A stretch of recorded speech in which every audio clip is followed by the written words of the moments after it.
Hey everyone, and welcome as we continue our study through the New Testament. And we are still in the book of Acts. We're in Acts 14, verses 21 through 28. We're actually this is going to be a stopping point for us in Acts. And tomorrow we're going to actually shift into James. And we'll talk about that a little bit more tomorrow. But this is the stopping point for where we can shift into the book of James because matches the timeline of when it was written. But today we're looking at Paul and Barnabas returning back to where they originated from for the first, or where they started this first missionary journey, and that is Antioch of Syria. And so we're going to be in Acts 14, verses 21 through 28, and I'll read this one since it's a little bit shorter. I'm going to let you know I'm going to butcher some of these names, and that's just I do my best, but man, no matter how many times I listen to them, how many times I go through them, I still can't get them all right. And so we'll go with it.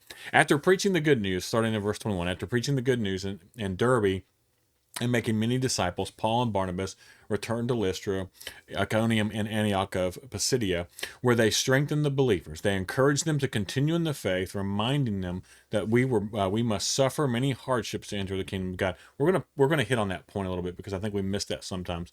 Paul and Barnabas also appointed elders in every church. This is something we're going to look at as well. With prayer and fasting, they turned the elders over to the care of the Lord, in whom they had put their trust. Then they traveled back through Pisidia to Pamphylia. They preached the word in Perga, and then went down to Attalia. Finally, they returned by ship to Antioch of Syria, where their journey had begun. The believers there had entrusted them to the grace of God to do the work they had now completed. Upon arriving in Antioch, they called the church together and reported everything God had done through them and how he had opened the door of faith to the Gentiles too.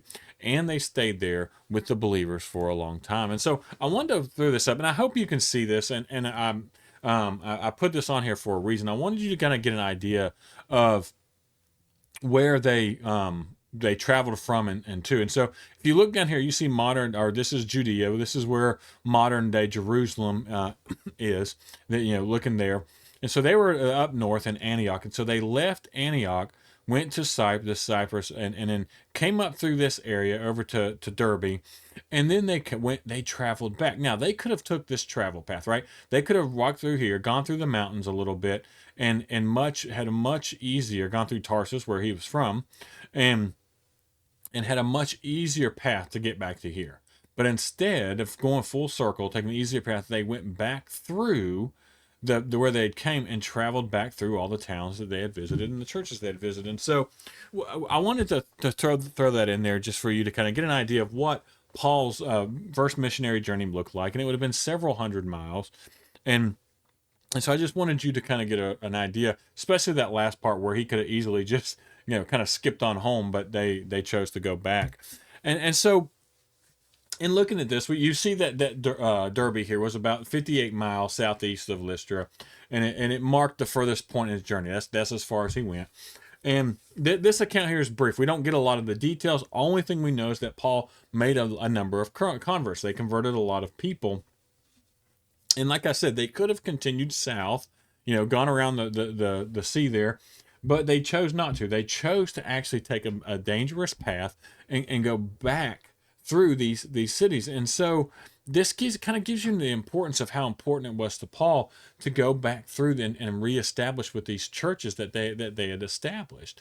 And I mean, it was kind of dangerous to do that because most of these towns he would have been in, or many of them, people had threatened to kill him, or they tried to kill him. They tried to stone him. And so, but you see here that it was very important for him to do this, but it was also very important for him to establish elders. Now, this is one of those things that we've got to look at, and we're going to dive deeper onto, especially when we get to the subject of elders and the writings around elders. But elders are important to a church, and especially for the spiritual growth to a church. And so we see that he took this courage. It took courage for him to return to these cities because he could have seen violent opposition again, but he wanted to establish these elders. But he also went back to me and he went back and said, "Hey, expect many tribulations. It's not going to be easy. You're gonna have a lot of trials. Same thing that he did." And so he's echoing this idea of preserving in the faith, right? Staying faithful, staying committed, and that there's going to be tribulations here. And I like that this is Paul's example that we have here, because I've talked about this before, but we too many times I think we give this like pretty version of Christianity, like, oh, come, everything's going to be wonderful, all these kind of wonderful things are going to happen, everything's going to be great, your life's going to be the most wonderful it's ever been. And again, there's some awesome, wonderful benefits to being a Christian, but also it's going to be hard. It is harder, right? I mean, the devil works that way. And so we have to understand that, there are going to be trials, there are going to be hardships as part of being a Christian. And no, we're not going to see near what they saw in this day and age. But again, I think it's important to help people understand that when they're becoming a Christian, because I've seen a lot of people who become Christians because they're given this false, I don't say false hope, but this false idea that everything's going to be perfect now, and you're not going to have any problems.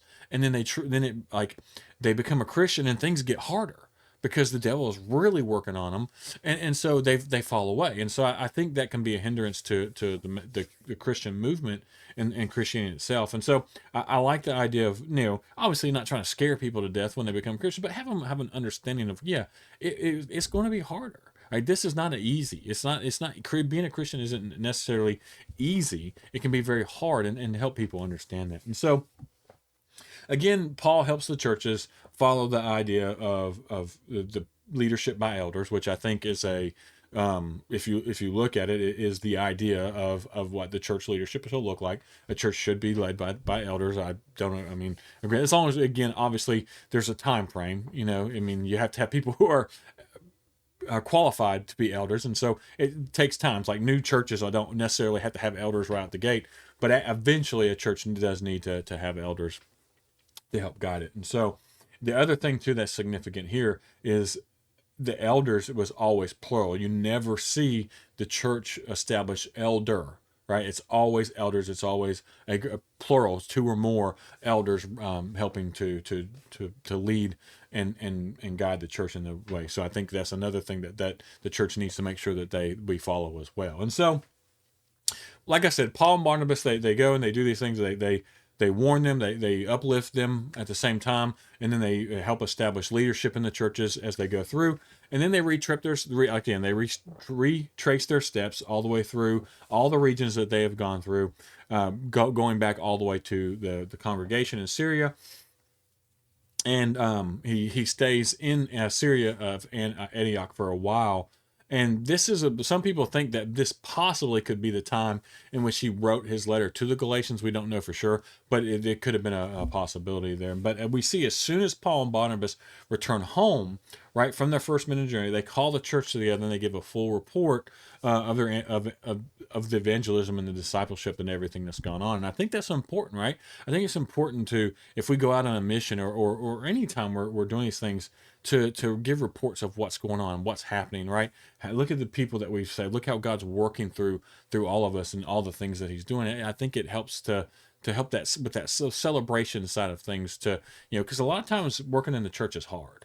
It's really hard. So you need to take the time to stop and look at your progress and see your progress and celebrate it, right? Have the celebrations, celebrate what God is doing through you all and through the church, because I think that's important as well. So again, we finish up here with Paul's first missionary journey. I hope y'all have learned from this. I know it's not like always, some of the stuff's not always like super, super exciting or super, super like attention grabbing, but I think there's things that we can find and see in here that we can look up to and admire and reflect and imitate and do in seeing Paul and his perseverance through, stonings and just the faith and the commitment that it took to do this. And so again, I hope that was encouraging. Like I said, now we're going to stop here in Acts, and then, because again, we're doing this study chronologically, we're now going to shift over to James, because James actually is, if most scholars believe, the earliest book written in the New Testament, actually written before the Gospels even. And so, but in the timeline of things, right, and chronologically,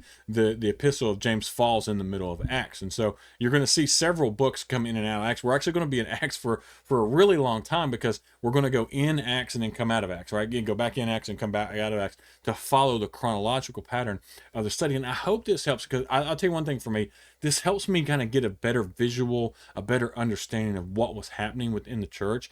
And you can kind of see it woven together in the timeline of how we go through this. And I think it has a bigger impact on just being able to understand and see the church, how it really was, and the timeline that it took. Sometimes I think we get this, I know we get this false idea of, the church did all this stuff in like 5 years. And it's no, it's over a 30, 40 year period. A lot of the stuff that we see is 30, 40, 50 years. And so I want everyone to understand that and see that as we go through it. So like I said, tomorrow we start in James. I hope everyone's enjoying this so far. I really do appreciate the feedback. I really appreciate the questions, the comments, everything that anything anyone sends to me. I really do appreciate it. I try to respond to any questions. I'm always open to any questions, and I really do enjoy the back and forth and just all that learning, because when y'all ask questions, sometimes I learn, because it's something, a lot of times the questions are questions I've never thought of either, and it's like, hey, I need to look that up and see what it is. So again, I really do appreciate everyone who spends the time and takes the time to watch these.